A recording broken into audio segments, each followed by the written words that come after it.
आदिदेव नमस्तुभ्यम् प्रसीद मम भास्कर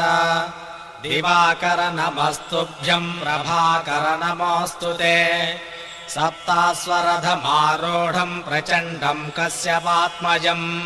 श्वेतपद्मधरम् देवम् तम् सूर्यम् प्रणमाम्यहम्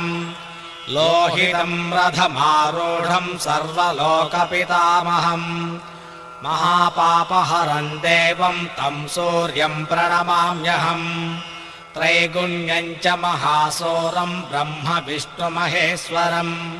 महापापहरम् देवम् तम् सूर्यम् प्रणमाम्यहम् बृंहितम् तेजसाम् पुञ्जम् वायुराकाशमेव च प्रभुस्त्वम् सर्वलोकानाम् तम् सूर्यम् प्रणमाम्यहम् बन्धूकपुष्पसङ्काशम् हारकुण्ड